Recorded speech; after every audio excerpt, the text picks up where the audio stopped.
My name's Jackie, and I'm a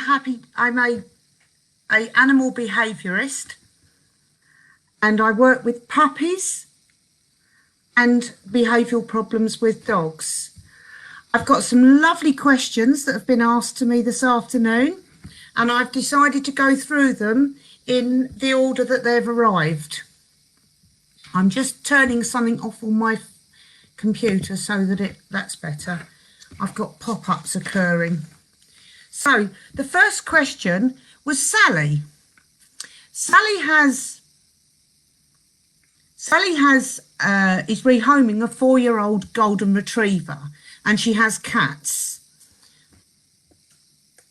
My light's just decided to flicker. Now, often I get asked this question: what do we do when we put a dog with a cat? And often we try to put the dog in with the cat and get them used to each other. This sometimes isn't the best way to do it. What we really need to be doing is allowing the cat and the dogs to get used to each other at a pace they can cope with.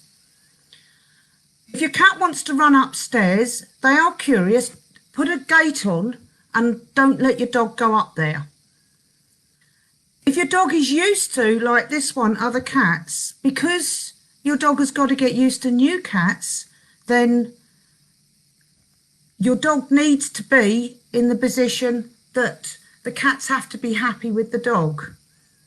So my advice is leave a clear pathway for your cat to be able to get through the room and not be interfered with by the dog. Once the dog has settled in for a few days and the cats are becoming a lot more happy, if you are a little bit, and if your cats are quite easy to handle, then I would suggest bringing your cat downstairs in your arms and somebody holding the dog on the lead and just asking your dog to come away with the treat. So one person handles the dog and another person handles, oh, sorry, I think that's,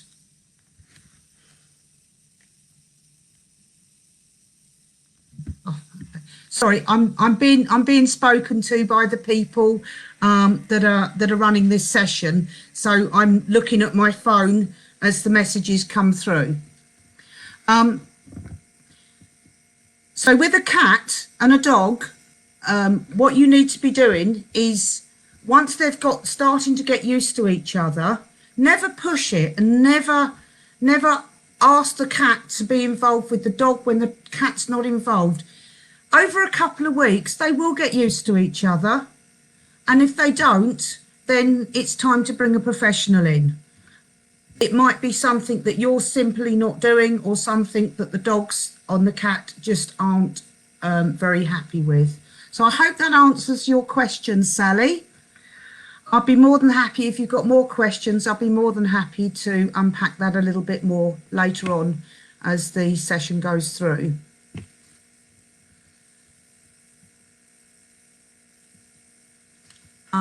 So the next one we've got is Hazel, and interestingly, Hazel has asked the same question as Joanna, Lorna, Laura, Louise. I've got somebody with no name, and Emily barking. This can be a real pest and a real pain. Dogs, when they're out in the garden, what they're doing is they're explaining to you that there's somebody there. What we often do is go running up the garden and start shouting at them. When we do this, all we're doing is teaching them that we're joining in with them. The dog processes information very differently to the way that we process information, and their outcome can be very different to our outcome, and their outcome can mean something very different to what we're thinking. And this is a common, and I do understand, because when the dog's gone belting up the garden for the umpteenth time, barking its head off at somebody, it's really tempting to shout at the dog. What your dog needs to understand is that you're actually happy with the noise, and it's about understanding that the dog is just warning you that there's someone there. So how would we deal with this? Well, you'd walk up the garden calmly, and then you use a treat and ask your dog to come away. What you're doing is telling the dog that it's perfectly okay and it's a noise that you can hear. If you go running after your dog, what you're doing is you're actually joining in with them. And of course, they're going to carry on barking. And then when you get really cross, they get confused because they don't understand. They think that they're doing you a good turn. I hope this one answers that question. Now, I think there was something else that Hazel asked as well. Okay, so it seems like it's got really bad with you, Hazel, and you've stopped using your front garden. Really? That's something that I know it can be really worrying, and you're worried about upsetting other people. So I would advise you to go out in the garden when there's other people aren't there. And if you can see somebody coming up the garden or something, then ask your dog to come away. Ask your dog to come with you. Use a treat and guide your dog indoors. When a dog has barked, it's a bit late to be correcting them. When the dog goes to bark, that's when you should be asking them to come away. It's about catching them before they bark. When you're out in the front or there's people leaning over the hedge, or somebody's walking past you, or there's another dog. With all of these problems, it's exactly the same. Ask your dog to come away. If they've already barked and they're still staring and they do this look, and when they do that look, that's when you need to be asking your dog to come away. If your dog has already barked, there's nothing you can do. Then walk up the garden or walk up to where you're going and calmly get them to come away with you. Right, I'm sorry, I'm going on to the next one now. And this is Jo and a 19-week-old puppy. How lovely. How can I train her not to come upstairs with me? So it would seem that your puppy, and train her not to cry. So often when we go out, dogs don't have any concept of time. So often when we go out, a dog will start screaming and crying, and they're still screaming and crying when we come back. So naturally the dog believes that the screaming and crying is what's got you to come back.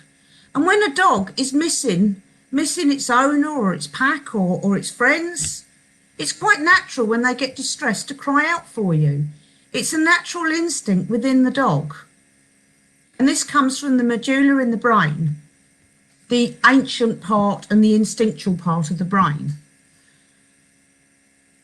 So because what we have to do as humans is take advantage of their natural instincts. So rather than going out for 2 hours or an hour or leaving them for 20 minutes, teach your dog a good stay and just take a couple of steps away and then take a couple of steps further and then repeat and repeat and repeat, and gradually get your dog used to not reacting and just waiting for you. The door handle, that can be one that really sets your dog off. So walk over, touch the door handle, and then come back and give your dog a treat.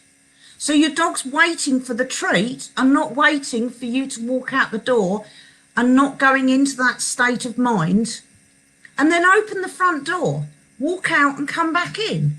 So your dog's sitting there happily waiting for you to come back through the door.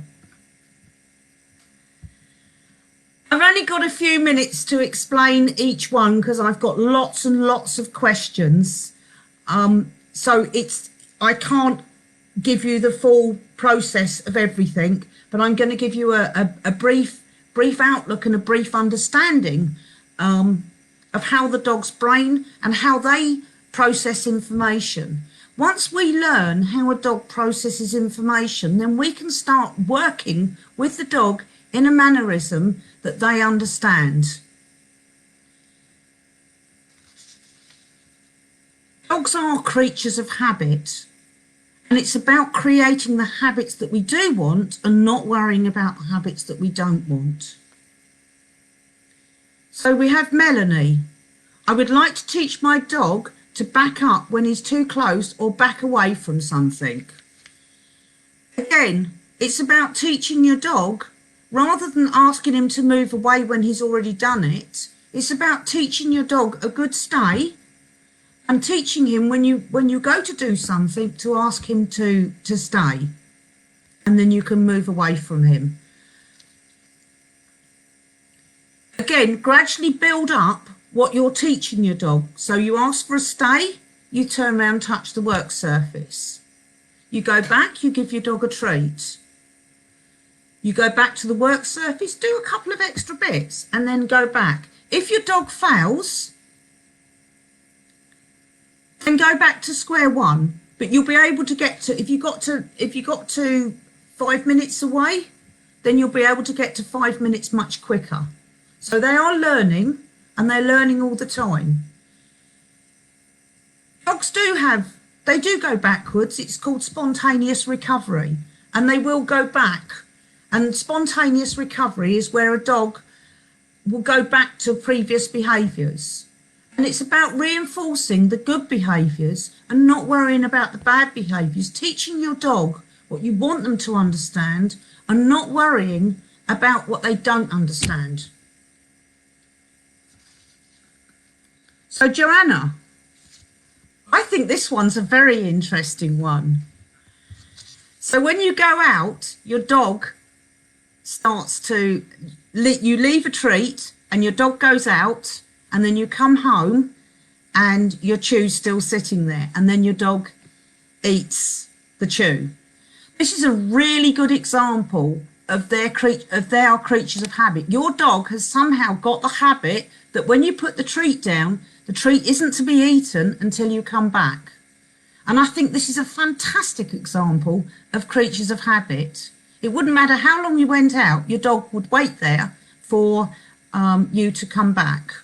Now, there was another couple of questions. Ah, yes, yours was barking. Now, pulling on the lead. Ah, now that's a very interesting one. There seems to be a lot of myths about different leads and harnesses and all the different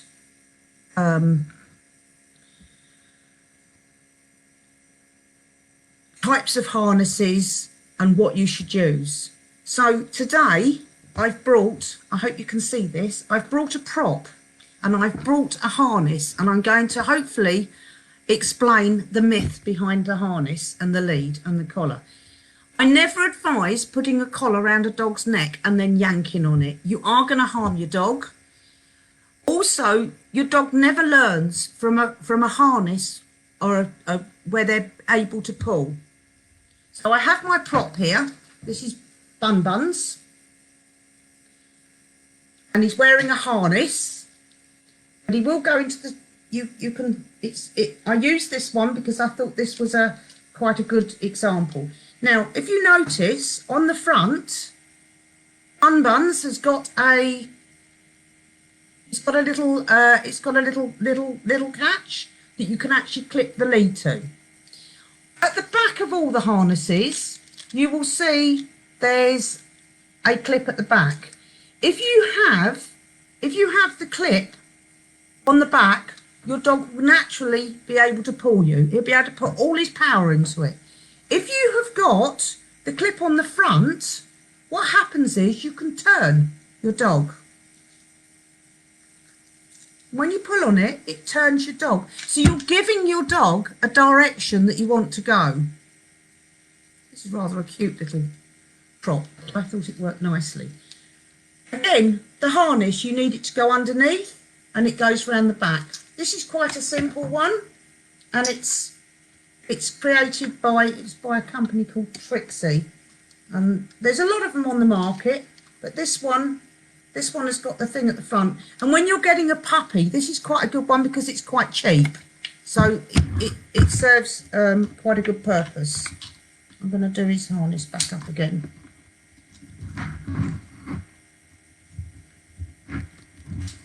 So thank you, Bunny Rabbit. I hope that actually helps. So when your dog, don't wait till your dog's pulling. Use the harness to direct your dog and give your dog a treat. Again, using treats by your side, you're in a position where you can get your dog to walk along and follow the treat, and then you give them a treat, and you go a little bit more and a little bit more, and gradually you move your hand up so that you've not got your hand on their nose. But to start with, to get them walking to heel, you need to put the treat down to the dog's nose and then draw them towards you. Puppies are really good at this, and actually even older dogs are very good at this.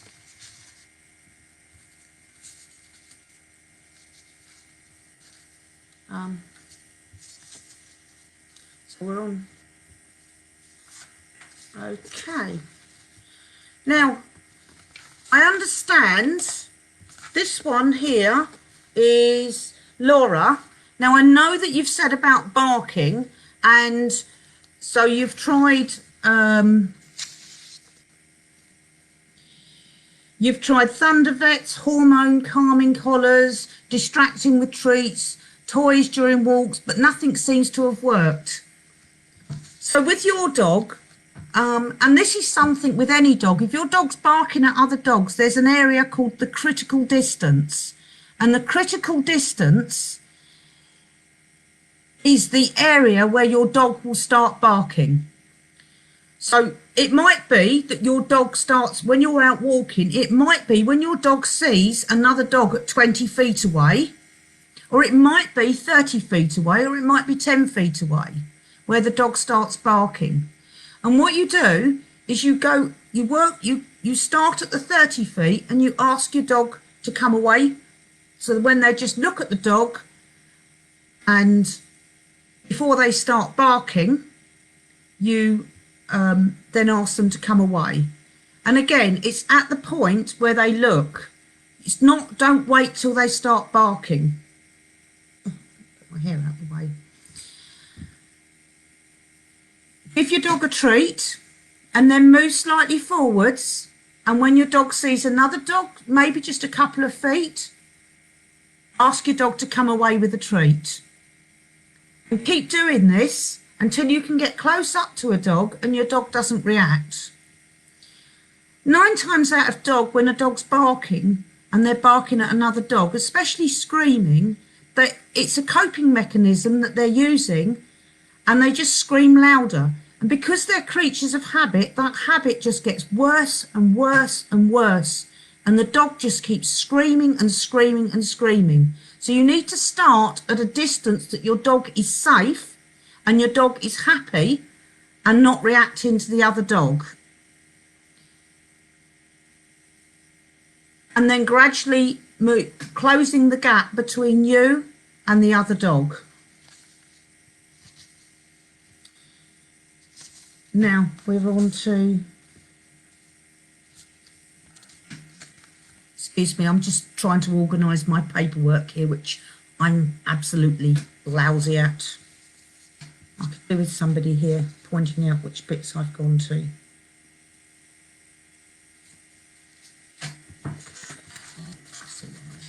Okay, Louise.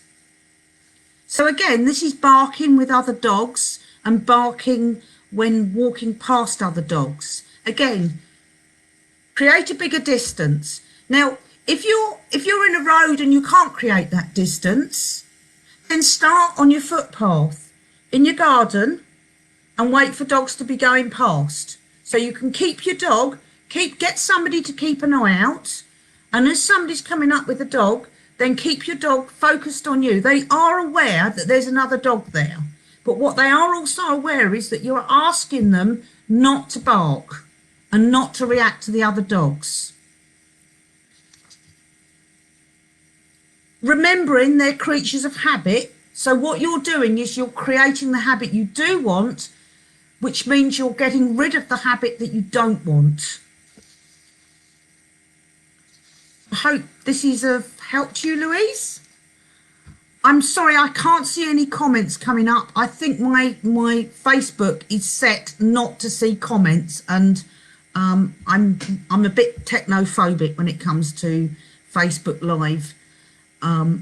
They keep changing where the buttons are, and I then get stuck. So I do apologise if you are putting up questions. I'm not actually able to see them. It says to the left that this is not set, and I need some help from technical to reset this. So hopefully when I do the next session, I will be in a position where I will actually understand how to do this. So then we've been given, I've got 5 questions, and this isn't somebody that hasn't left their name. We've just moved house and my dog won't settle. Any ideas on what I can do? My dog keeps barking at every passerby.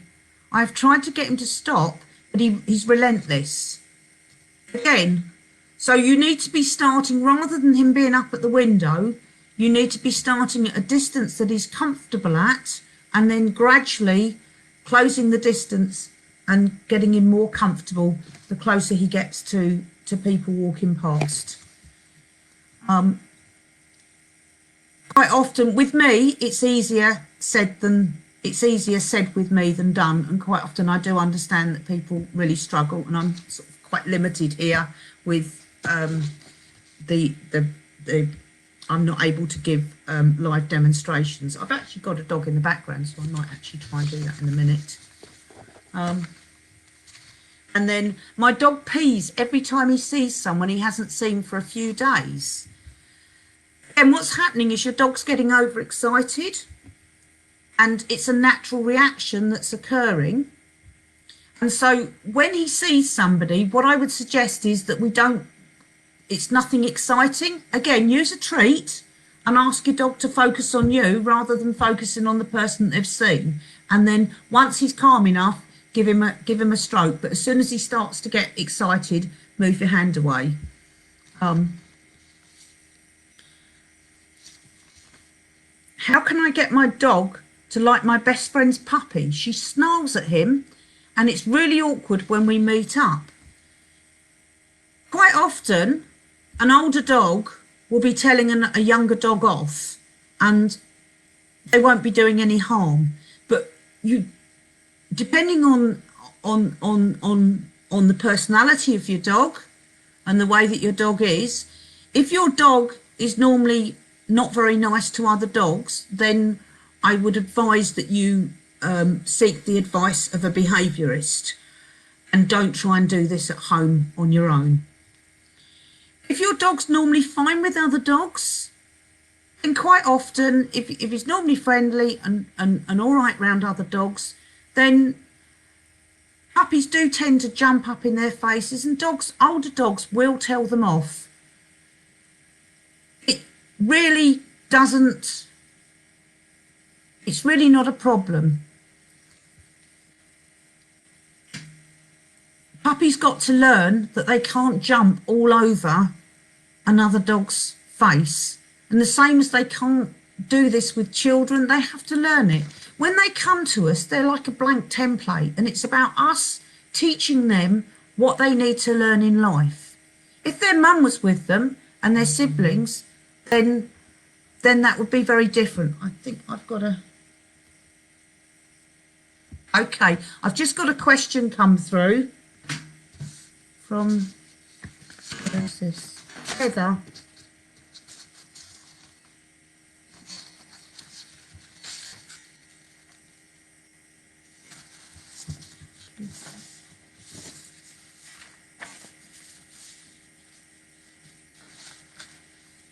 Emily, Louise. Sorry, I'm doing this as I don't think, okay. Heather, on Facebook. Oh, how to stop a cockapoo going mad and jumping up at visitors when they arrive. That's a very interesting question, actually, but I will get back. I will get to that. I'm going to go through the list. Sorry, I thought that Heather was one that had already answered a question. Heather, I will get to you very shortly. I'm just going to finish my list off of the ones that have been sent through.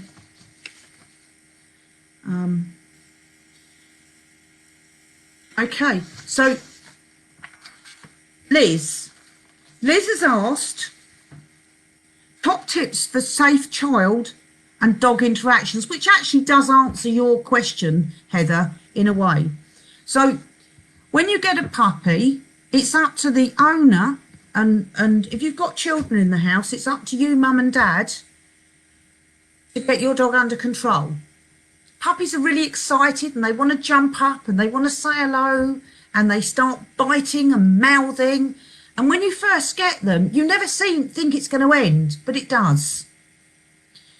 My advice is to give the child an old T-shirt or an old piece of rope or something like that and trail it along behind. So puppy, rather than grabbing at their ankles and their hands and their fingers, I would advise, if you're dangling a piece of material, it can be an old towel, anything, or a T-shirt, not a sock because that's too short, but something at least with at least 2 feet on it, and you dangle it and wiggle it, and puppy will grab that rather than grabbing at your ankles and your hands.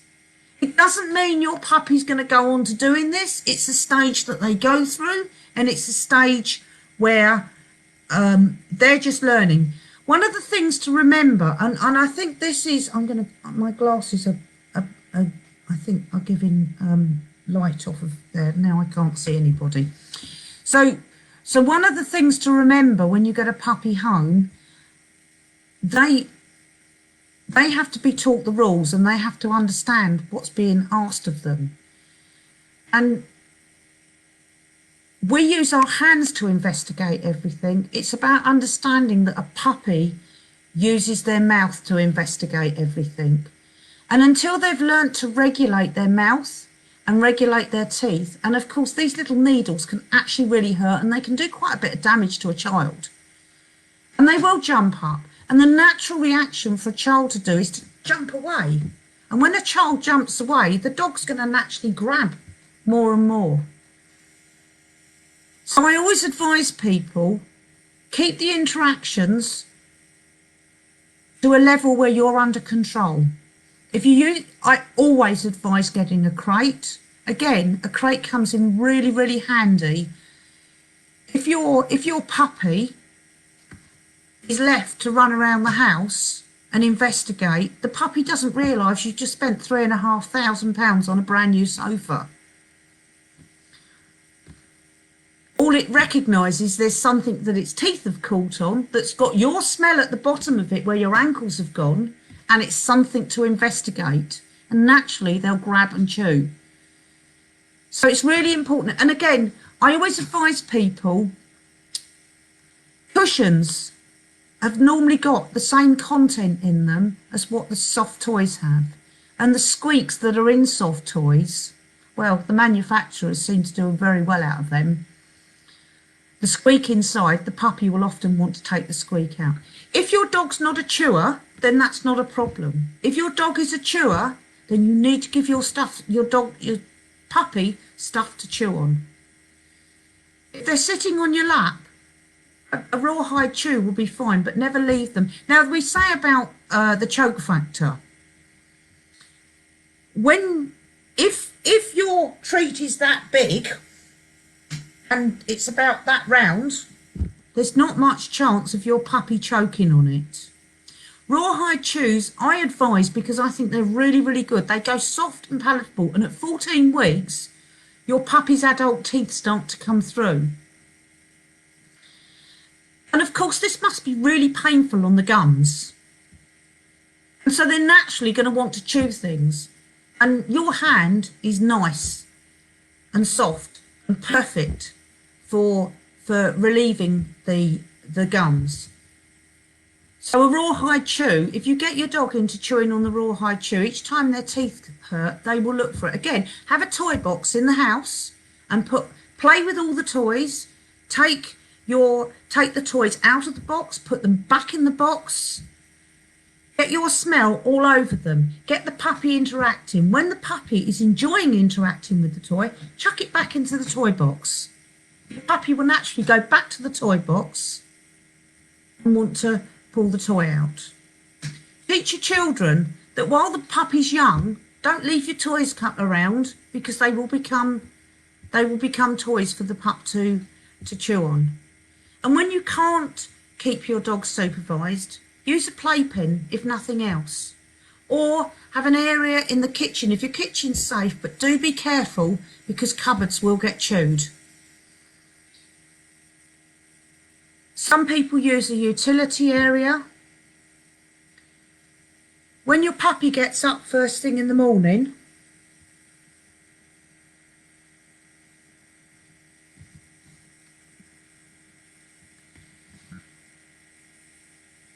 take them straight out for a wee. They'll always want a wee. Again, I often get asked the question with puppies, how do I get my puppy dry in the night? Well, if you remember, it takes 11 hours for them to process what they've eaten. If you fed them the last meal at 4 o'clock in the afternoon, 3 o'clock in the morning is when it wants to come through, and the next one wants to come through. Again, I'm not a dietitian and I'm not a vet, so I might be speaking a little bit out of turn here, but with the training that I've had, and a lot of my customers, well, most of my customers, I always advise this. And when I advise this, they say to me, they ring me the next day and say, my dog's gone through the night without pooing. So feed the last meal at a time that you are going to get up in the morning to make sure that it's not actually in the crate. And if you do get up in the night for your pup, don't pay lots of attention, because otherwise the pup will think that it's playtime. They need to understand that this is downtime. So if you do need to take them out in the night, but again, I don't advise leaving water down at night for your dog. A lot of people will probably disagree with me on that one. But if they've had a good drink an hour before you go to bed, then they should be absolutely fine till the morning. Again, it's about them learning how to regulate their movements, and it's about us using common sense. If you leave a massive big bowl of water down for your dog, and he's a drinker, then he will drink it all, and he will definitely wee it out throughout the night. I'm going to go to number 4 now.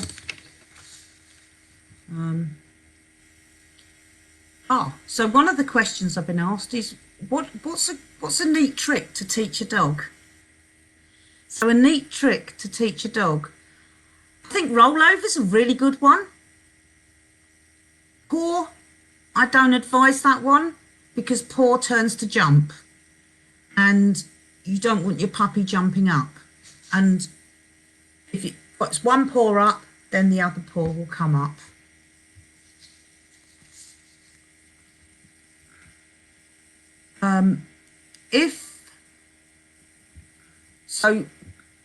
So one of the other things that I advise is, when children come through the door, have the puppy on the lead, and teach the puppy to be into a good sit when the children stroke the puppy. This is when you bring little children through the door.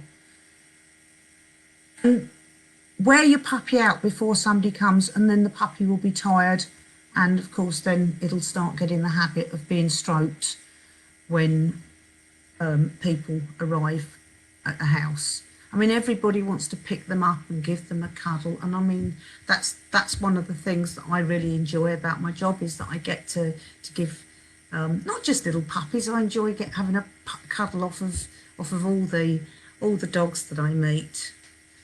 I'm going to get to the last one now. Emily. Oh, so the rollover.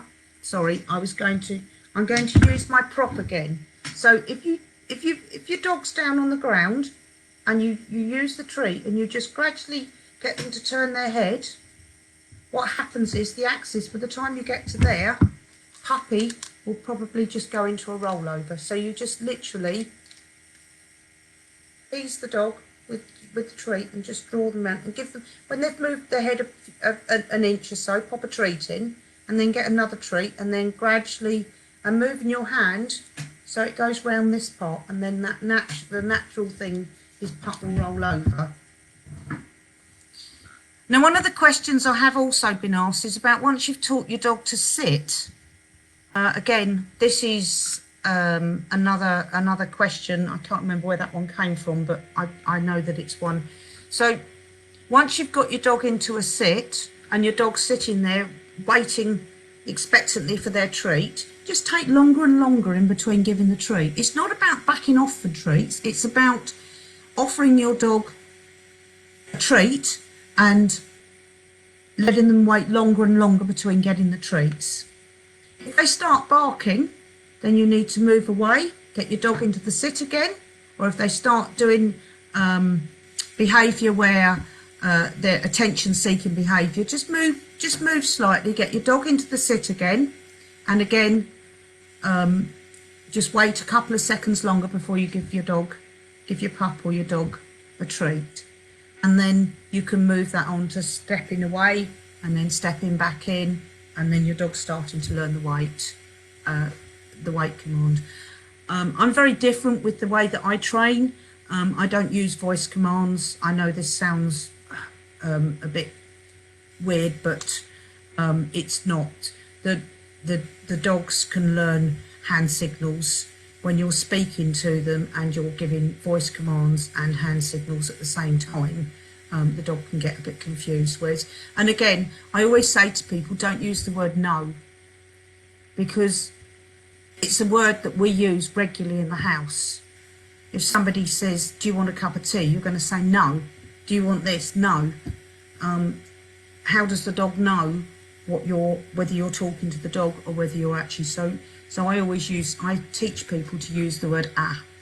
The word ah is a word that a lot of dogs can understand, and it's not a word that we commonly use around the house.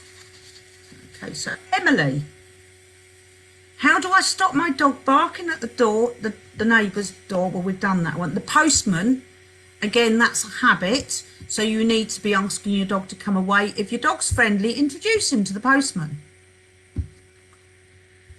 Do you think crate training is good for anxious dogs? I think crate training is really good all round, but you don't put an anxious dog in a crate. You teach them that the crate is a really good place, and the crate is somewhere that's fun, but it's also somewhere where they settle down. So again, you gradually, you shut the door, you open it, you shut the door, you open it, and you get the dog used to the idea that the door's going to open.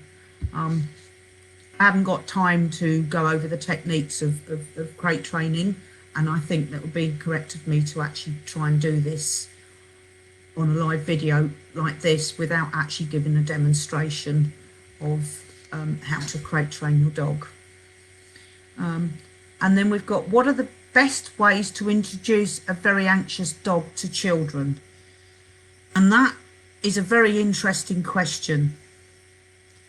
When your dog is, when introducing an anxious dog to children, if your child leans with their hand down towards the dog's face, the dog is going to become more anxious. If you go to someone's house or somebody brings a child to the house and the dog's anxious, just ignore the dog. Just come in and just sit down and wait for the dog to come to you. Often we try to force the issue with the dog, and we've got to let the dog, we need to let the dog come to us. I often get nervous dogs come into my classroom and I'll just ignore them, and at some point that dog will be curious about me, and they'll come over. If I bend down towards the dog's going to back away. We're giving a very different message to the dog. One of the ways that I liken explaining this to people, if you can imagine a lion and how they pounce and they do that towards a dog. Often when we see a dog that's frightened, because of the way that we bend down towards a child, we naturally bend down towards the dog. For the dog, this is a very different experience. For the dog, it's like the lion coming towards you. I am about to pounce on you. This then creates the fear issue within the dog, and the dog backs away from you. And by moving further forward, obviously you're going to make the situation worse. So just sit there, just calmly. And if you're going to touch, when you do go to touch the dog, don't go from your hand. Don't with your hand go like that. Put your hand underneath the dog and just gently stroke. Or maybe just chuck a couple of treats, just chuck a treat down. So your dog starts to get the idea that coming to you is a good thing and not a bad thing. But never force the issue with the dog. I'm just going to have a look at this. I'm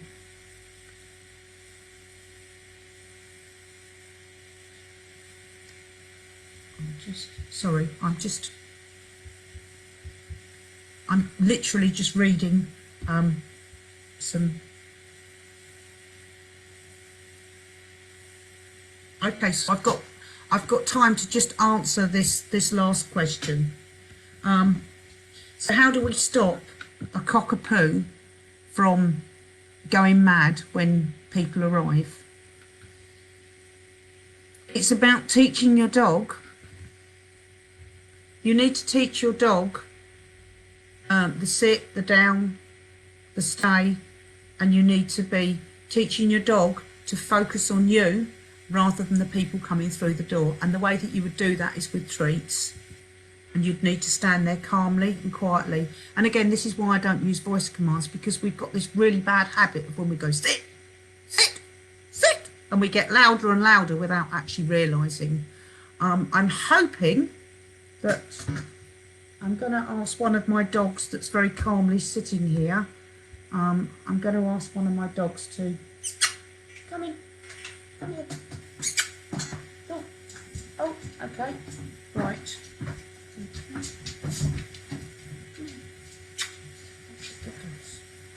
I'm not sure. I